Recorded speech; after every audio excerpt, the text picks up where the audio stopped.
the song and music in general plays a really strong part in telling this story. It almost is a character.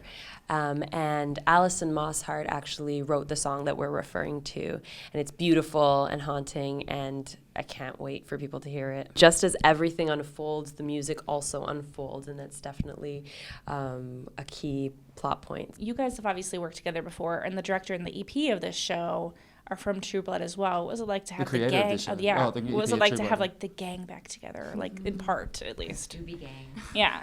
It was incredible, and it's one less thing or three less things to sort of worry about because you know what you're kind of getting yourself in for.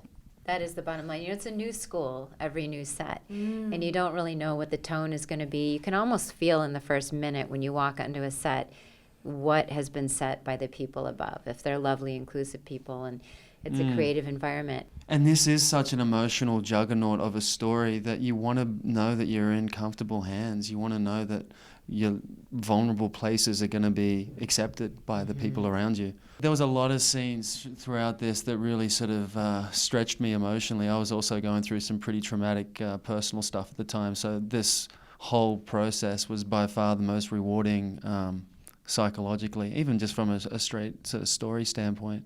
It was like sort of exposing your rib cage and just sort of seeing what darkness was inside and not being afraid to go inside there. This was sort of your first major role. Like, what did you learn on set besides, like, a lot, probably? Oh, yeah, exactly. Like everything ever in a crash course. It was incredible. I learned a lot about, I think, mostly just how to behave and hold myself. Obviously, these are seasoned and incredible actors, as well as everyone else I was working with. But they made me feel comfortable. They made me so inspired, and it was just such a collaborative and creative process. And so I feel like the biggest lesson that I did take away is just how to behave in these settings, and just by following such good examples. Well, she was so overly professional at times. There was, she does a lot of heartbreaking kind of scenes, and quite often we'll start with the wide shots, and she's giving it all in the wide shots, like tears streaming down her face. And by the end of the take, sort of 2 minutes later, sort of like, God, Jordan, we've still got like the mid shot, the close up, like you're going to be spent by the time. She's like, oh, okay, so you like save it until we get closer, and you'll really. Also that. The cops said they found 2 unidentified women in the woods. They said you knew them. Maybe the answers we're looking for are so terrible. We're better off not knowing. The series has a rabid fan community. Are you guys, I mean, I know, and then some of their input was like kicked into the season of the show. Are you guys ready for that, like, the onslaught of love you guys are going to get from the fans? Honestly, from the True keepers Blood, are amazing. We're Yeah. used to rabid, actually, right? That's true. Right, I do feel like we've had rabid fans. But we didn't have social media like we do now. So that is a new element that is, but I'm always interacting with people on social media. So I feel like it's just the next stage. It's the world we're living in. Yeah. I think it's great to sort of have them have a sense of ownership of the show. They had a hand in naming sort of my character's name, Juliet's as well. Juliet's as well? Yeah, Oh. and a wardrobe piece for me was voted on by the Sacred Lies community. Location. And location, yeah. So this really gives them a sense of almost like accountability too. Like you come in, we're all one here. That's what art is capitalizing on, is that we all are seeking that community, that way to engage with each other. And so I feel like extending that is just natural, given that we have the ability to do it with Facebook Right. Watch and that platform. Part of the show is about true crime. Are you guys into sort of that kind of stuff? Like, do you sit at home watching Forensic Files and listen to podcasts? Or Very much so.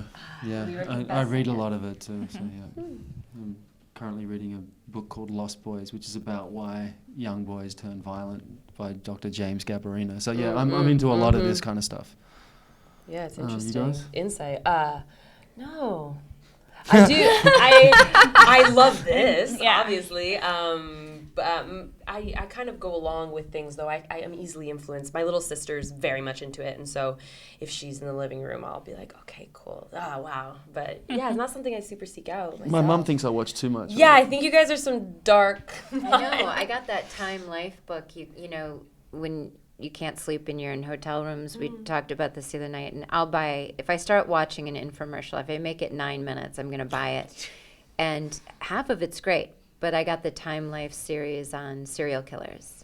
So I think I am too much. So then you get one a month. Oh my God. That's heavy. Take it It's to a pretty whole new heavy. level. I stopped it now, but I got into essential oils. But I'm good. But it is From serial fascinating killers to essential because oils. it's Kristen something we Bauer. can't ever understand. Yeah, and at the end of the day, these are not characters you really want to emulate either. You know, there's a darkness to them that we hope can help expose the darkness in kind of all of us that you do need to face at some point. And we deal all with have our it. demons, we all have our skeletons that you can choose to hide them for however long you want, but it's not doing you any good inside. It's all connected.